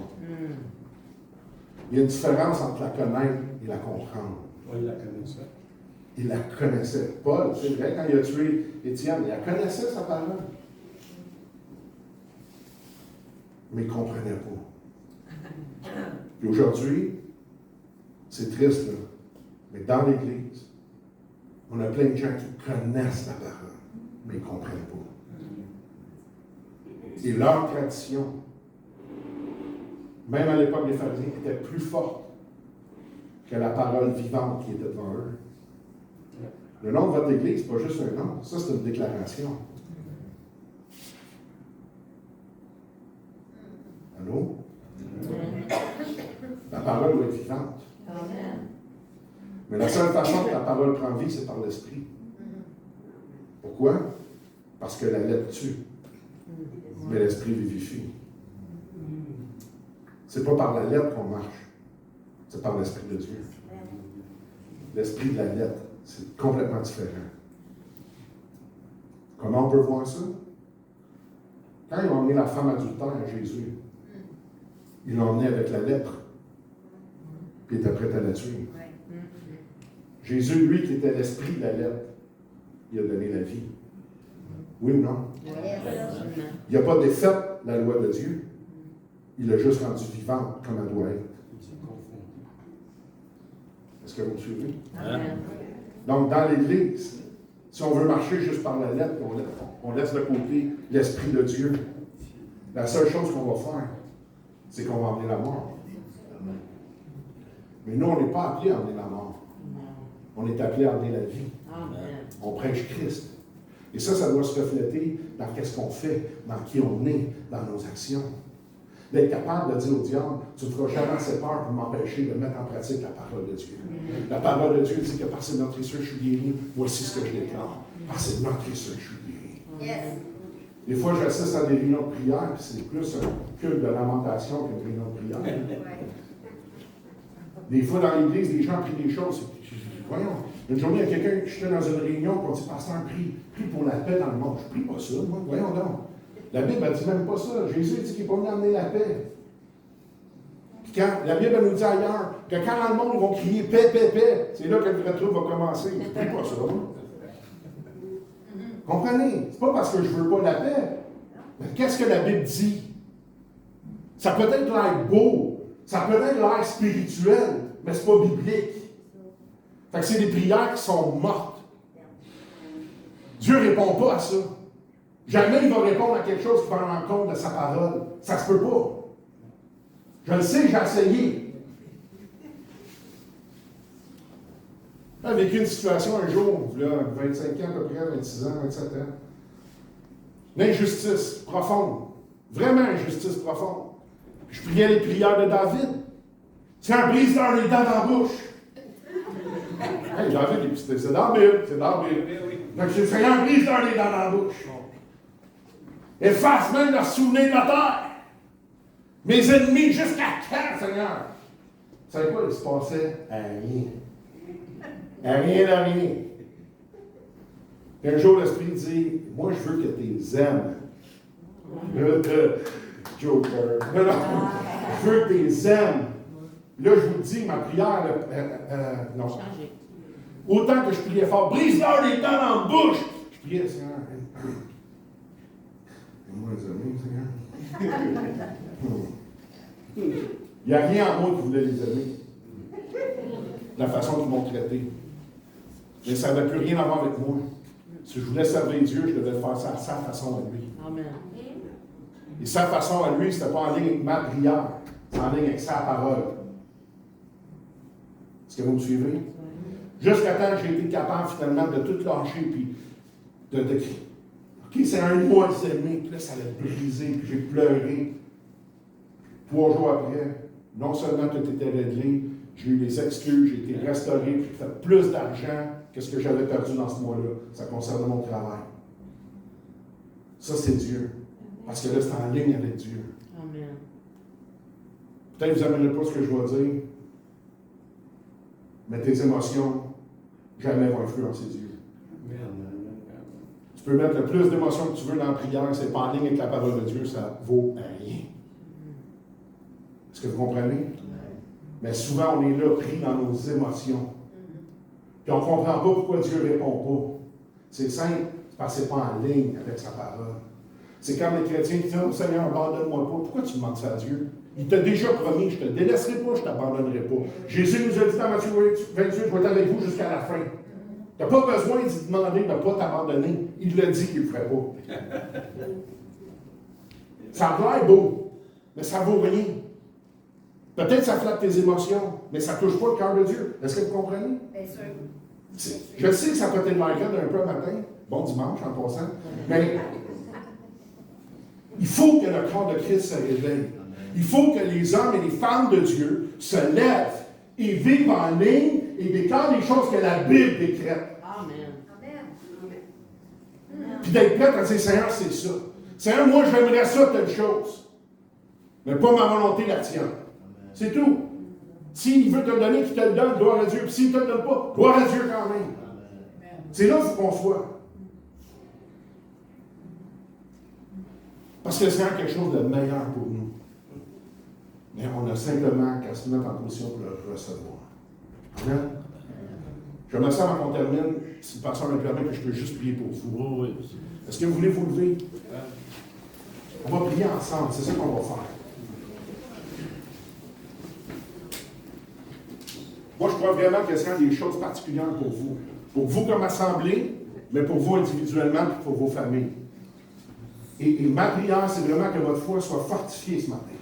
Et que votre foi soit encouragée. À dire, bien Seigneur, peut-être que je ne comprends pas tout, mais je veux savoir tout ce que tu as pour moi. Okay? Parce que moi, je ne comprends pas tout. Je peux vous dire ça. Mais je veux savoir tout ce que Dieu a pour moi. C'est comme ça qu'on voit des choses qui sont incroyables.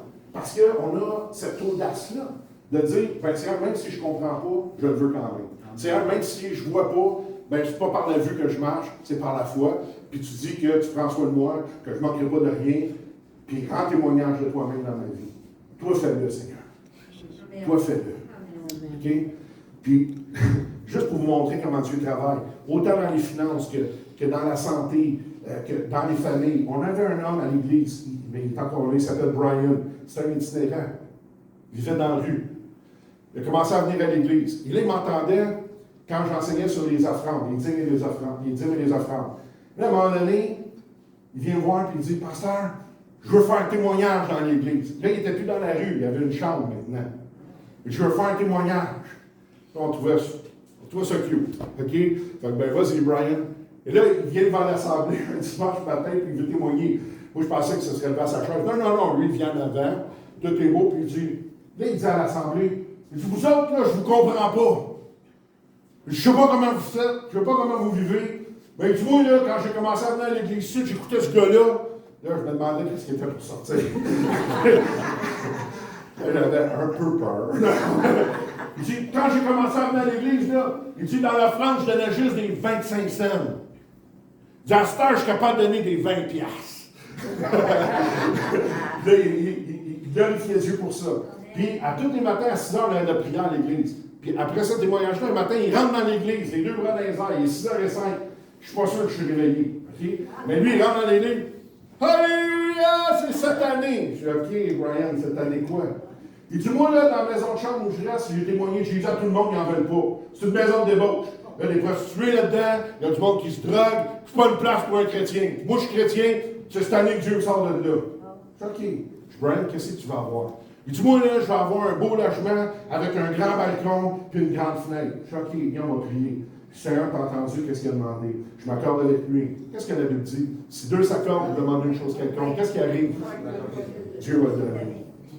Seigneur, je te prie que Brian ait un beau logement, un premier plancher, Seigneur Dieu, avec vraiment une grande fenêtre, le soleil rentre là. 2 jours plus tard, ça c'est le mardi, jeudi, il arrive à l'église, à 6 heures le matin. Pasteur, j'ai mon logement! Quel logement? Comme tu as prié! Il dit, en plus, c'est pas un balcon que j'ai, c'est une terrasse en arrière. Wow! Voilà tout. Ça n'arrête pas là. Le mercredi suivant, je suis en train de l'enseigner. Il rentre dans l'église. Là, c'est l'étude biblique. Il rentre. Il s'en vient directement vers moi. Je dis, OK, Brian, j'enseigne. Non, je veux que tu lis mon papier. Je suis là. Je dis, OK, je lis le papier. Une compagnie de cinéma veut son logement. Ils ont donné une affaire comme 4 mois de loyer pour tourner 2 jours. Puis ils ont payé une suite à l'hôtel pendant qu'ils tournaient chez eux. Il y a 4 mois de payé, 2 nuits à une suite à l'hôtel. Pas une chambre, une suite. Ça, c'est Dieu qu'on OK? Mais là, ça n'arrête pas là. Parce qu'après ça, quand Brian il a vécu ça, il vient me voir. Il dit, écoute, moi, là, ça fait des années que je n'ai pas vu ma fille. À cause du style de vie que j'ai fait, je suis alcoolique, je vivais dans la rue. J'aimerais ça, être capable de la revoir. Parce que je sais que j'ai des petits-enfants, je ne les ai jamais vus. Je suis OK, je viens, Brian, on va prier. On prie, Seigneur, je te prie, restaure la famille à Brian. Tu l'as restauré, maintenant restaure-le. Il ne savait même pas était où sa fille. Seigneur, permet qu'il y ait vraiment un contact qui se fasse. Restaure la relation entre les deux. Puis Brian, il pleure, puis il prie, puis il dit Amen. Le samedi, on est à l'église, on fait des travaux. Brian arrive dans le stationnement en auto, avec sa fille et ses 2 petits-fils. Sa fille le cherchait depuis déjà longtemps, pour le retrouver le lendemain après qu'on ait prié. Dieu des contacts avec. Mais là, ça n'a pas arrêté là. Brian, c'est un anglophone qui vient de l'Ouest canadien. Après ça, il dit, Pasteur, Dieu a fait tout ça pour moi. À cette heure, j'aimerais ça revoir mes frères et mes sœurs. Ils vivent à Calgary. Il dit, ça fait plus que 30 ans que je ne les ai pas vus. Ils ne veulent plus avoir de contact avec moi à cause de la vie que j'avais. Je dis, OK, je suis Brian, on va prier. On prie ensemble. Seigneur, restaure, qu'il soit un témoignage dans sa famille. Fais ton œuvre, Seigneur. 2 semaines à peu près après, Brian il rentre dans l'église. Il dit, Pasteur, ma soeur m'a téléphoné. Ma fille a parlé à ma soeur. Ma soeur m'a téléphoné et elle a su que ma vie avait changé. Ils veulent me voir. Pasteur, il m'invite à aller à Calgary. Il paye mon avion. Je m'en vais les voir. Je dis, OK, là, Brian, sais-tu ce que tu vas faire? Là, Arrête de prier. non, absolument pas, mais M. Brian, là, il est là, on va changer d'autre chose. On va changer ton habillement un peu. Parce que là, même s'il y avait son logement, il y avait un petit peu de la rue qui était resté là. Je dis là, tu vas barbier, belle coupe de cheveux, trimé propre, tu te laves en masse, puis on achète une belle habit, puis tu t'en vas voir ta famille à ton meilleur. Et il a été capable, il a commencé à travailler pour le cimetière, hein, c'est ça, le cimetière. Il a commencé à travailler là, les gens l'aimaient, et Brian a commencé, il mettait son argent de côté, il a acheté des cadeaux pour toute sa famille, et il s'est rendu à Calgary. Il y a eu un temps, il a passé là, il devait être là comme une semaine, puis il est resté là tout le temps des fêtes. Et il est revenu, et toute sa famille avait donné plein de cadeaux, plein de choses comme ça. Et ça, c'est arrivé pourquoi? Parce qu'il n'a rien fait, il a reçu. Il a cru et il a reçu. Puis Brian, ben, moi je l'ai vu encore cette semaine. Il est là. Il parle de Jésus à tout le monde qu'il rencontre. Il parle de l'Église. Des fois, il rencontre des gens qui veulent destiner sur Dieu. Il dit non, il faudrait essayer de parler de mon pasteur. Puis, savez-vous ce qu'il dit aux gens? Il ne dit pas mon pasteur va te parler de Jésus. C'est pas ça qu'il lui dit. Mon pasteur va prier pour toi et tu vas voir ce qui va arriver. Il croit dans la prière. Amen. Simple, d'une façon simple. Parce que je vous demande, c'est juste d'une façon simple. Recevons ce que Dieu a pour vous. Puis vous savez, des fois, c'est pas parce qu'on manque de foi. On n'en manque jamais de foi. Ce qui arrive, par contre, c'est que des fois, on laisse trop de place au doute ou trop de place à l'incrédulité. La foi est là, mais oups, on laisse trop de place à l'incrédulité. Quand cet homme-là il est venu voir Jésus un jour, puis il a dit, si tu peux. Jésus dit, si tu peux. Il dit, tout est possible à celui qui croit. L'homme n'a pas dit à Jésus, viens au secours de ma foi. Allez-les. Il a dit à Jésus, viens au secours de mon incrédulité. Il n'a pas dit, donne-moi plus de foi. Ça enlève l'incrédulité. Est-ce que vous comprenez? On va-tu l'ensemble ce matin? Si on enlève l'incrédulité, fortifie notre foi. Même pas maintenant dans le nom de Jésus. Seigneur, j'élève non seulement l'Église, mais chaque personne, chaque famille qui est représentée ici ce matin. Seigneur, toi, tu connais les besoins, tu connais ce qui est là, tu connais les désirs, tu connais les miracles que les gens ont besoin ici. Seigneur, je te prie maintenant dans le nom de Jésus. Que non seulement ce message-là, Seigneur, a été entendu, mais il est reçu. Parce que ta parole dit qu'elle ne retourne pas à toi sans avoir fait son effet. Et je déclare, Seigneur, ce matin, qu'il y a une semence de foi qui est faite dans le cœur de chaque personne qui est ici. Et Seigneur, non seulement ça, mais Seigneur, elle porte un fruit tellement grand qu'elle efface toute incrédulité. Père, je te prie que tu puisses emmener cette révélation-là dans le cœur de chacun et chacune ce matin. Et Seigneur, que chacun et chacune puisse prendre à cœur, non de faire les choses, mais de simplement commencer à recevoir ce que tu as pour eux. Seigneur, s'il y en a qui ont besoin d'une guérison ce matin, qu'ils soient guéris maintenant dans le nom de Jésus. Seigneur, que la guérison prenne place dans leur corps maintenant dans le nom de Jésus. Dans le nom de Jésus. Alléluia. Et Seigneur, on te remercie parce que tu es un Dieu fidèle. Merci, Seigneur, parce que ce que ta bouche dit, ta main l'accomplit. Et Seigneur, maintenant, par ton esprit, Seigneur, tu déverses en chacun d'entre nous, Seigneur, en chacun d'entre nous, cet esprit de révélation-là, qui fait qu'il nous rend capable de recevoir ce que toi tu as préparé pour nous. Et Père, on te remercie, parce que ces choses-là ont été faites d'avance pour nous. Nous, Seigneur, que tu as choisi pour vivre dans le temps dans lequel nous sommes, Seigneur Dieu, pour qui tu avais des choses meilleures que ce qu'il y avait avant. Et Seigneur, on te rend grâce pour ces choses-là.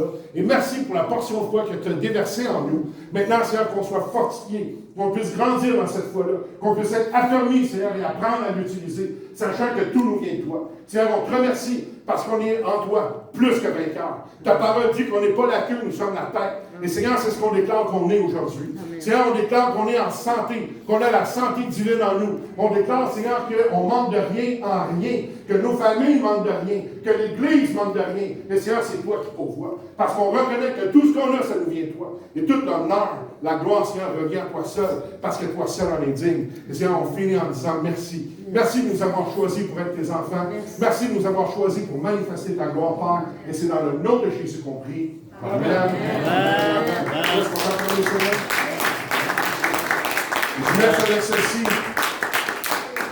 Une autre chose, une autre folie qu'on entend dans l'Église. Des fois, les gens disent Dieu partage sa gloire avec personne. Ça, c'est pas vrai. Comprenez-moi. C'est vraiment pas vrai. La preuve, quand dans la parole, ça dit que Dieu ne partage pas sa gloire, ce qu'il dit dans l'Ancien Testament, c'est qu'il ne partage pas sa gloire avec un autre Dieu. Il ne partagera jamais sa gloire avec un idole, jamais sa gloire quelque chose qui va prendre sa place dans ta vie. Mais quand tu vas aller dans Jean 17, Jésus il prie pour nous, dans Jean au chapitre 17, vous irez. Et dans sa prière, il y a une chose qu'il dit au Père. Il dit, je leur ai donné la gloire que tu m'as donnée. Allez-les. Le Seigneur Jésus dit au Père, la gloire que tu m'as donnée, je leur ai donnée. Fait que toi et moi, on a la gloire de Dieu en nous. Et le monde a besoin de voir la gloire de Dieu. Amen. Et la seule façon qu'ils peuvent l'avoir, c'est à travers toi.